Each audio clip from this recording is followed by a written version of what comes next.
little lady made these? I did, sir.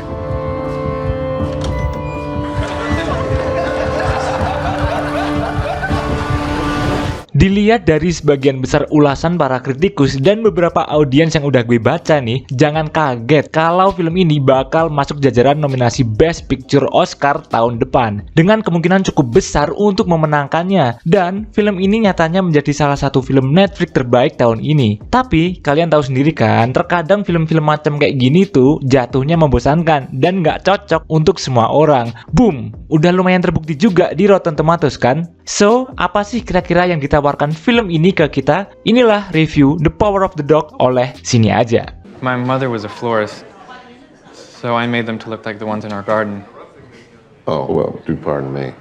Ditulis dan disutradarai oleh Jane Campion, sutradara wanita yang sempat absen bikin film 10 tahun ke belakang ini, akhirnya kembali dengan sebuah film drama western yang menurut gue berani tampil beda, kompleks namun tetap menawan. Selama 2 jam 7 menit, The Power of the Dog mengangkat isu toxic masculinity dan balas dendam yang dikemas secara rapi dan misterius yang menggugah pikiran kalian bahkan setelah selesai nonton lo. Sebenarnya apa sih yang terjadi di film ini? Berlatar tahun 1925, kita akan dipertemukan dengan dua bersaudara kaya raya pemilik peternakan terbesar di Montana. Bill Burbank, diperankan oleh Benedict Cumberbatch, adalah karakter pria yang dominan, gagah, dan tukang bully. Sedangkan saudaranya, George Burbank, yang diperankan oleh Jesse Plemons, adalah kebalikannya. Ia lebih ke arah lembut, rapi, dan bersahaja. Ketika mereka mampir makan malam nih di restoran milik seorang janda bernama Rose, yang diperankan oleh Kirsten Dunst, Bill membuli anak Rose, Peter, yang diperankan oleh Cody Smith-McPhee, karena dianggap terlalu letoy gitu. Di lain sisi, melihat kerapuhan Rose, George menemukan ketenangan di sana. Tak butuh waktu lama, mereka saling jatuh cinta dan menikah. Hingga akhirnya, Rose dan Peter pindah ke peternakan keluarga Burbank. Konflik pun pecah. Bill mulai mengintimidasi mereka berdua. Begitulah adanya sampai Peter perlahan-lahan mencoba menghabiskan lebih banyak waktu dengan Bill. Persahabatan yang tidak biasa ini membuka sejumlah rahasia dan niat terselubung. Apa yang akan terjadi selanjutnya ya?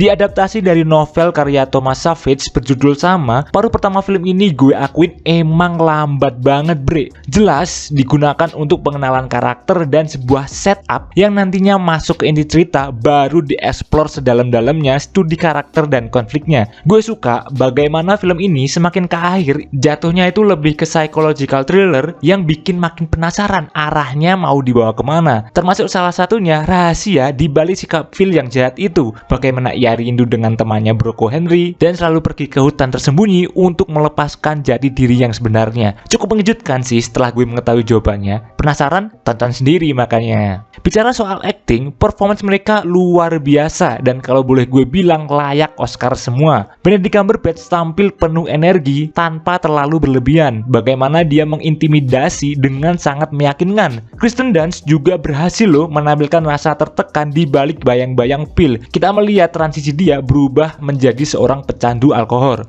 Chemistry-nya dengan Jesse Plemons juga sangat baik. Walaupun untuk Jesse Plemons sendiri tidak mendapatkan screen time yang cukup untuk bersinar di sini. Dan nggak ketinggalan nih, Cody Smith-McPhee yang secara mengejutkan mampu bersanding dengan Benedict Cumberbatch. Kayaknya gue nemu jagoan gue deh di kategori Best Supporting Actor Oscar nanti. Haha. Oke, film ini semakin menawan dengan sinematografi Ari Wegner yang mampu menangkap benang alam New Zealand yang memukau sebagai kota western Montana, dan scoring musik dari John Greenwood dengan sentuhan petikan violinya yang dinamik memberikan kesan misterius dan intimidasi di setiap adegannya. Kesimpulannya, film ini memang bakal membosankan dan susah dinikmati oleh semua orang. Bahkan ending filmnya, jujur gue ngerasa agak terlalu redup dan kurang greng gitu. Beberapa hal terasa kurang, seperti George yang tiba-tiba nggak banyak terlihat di layar, sama sikap Phil yang cukup cepat berubah dari sosok jahat ke sosok ramah. Tapi gue mengapresiasi bagaimana film ini dieksekusi dan mampu merangkai sebuah narasi visual yang teliti dengan setiap detail penting yang diberikan. Yang apabila kita berusaha untuk menyimaknya lebih dalam, sebenarnya nggak sekompleks itu sih film ini. Bahkan mungkin kita akan memahami konteksnya.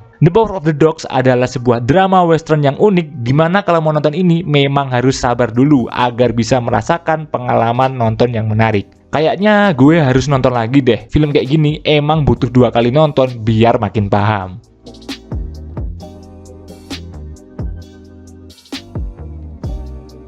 Oke, jika kalian suka video ini, jangan lupa untuk klik tombol like-nya, share ke teman-teman kalian, dan tentu saja subscribe. Thanks for watching. Sekian dari gue Elvan Kurniawan, and see you on the next video.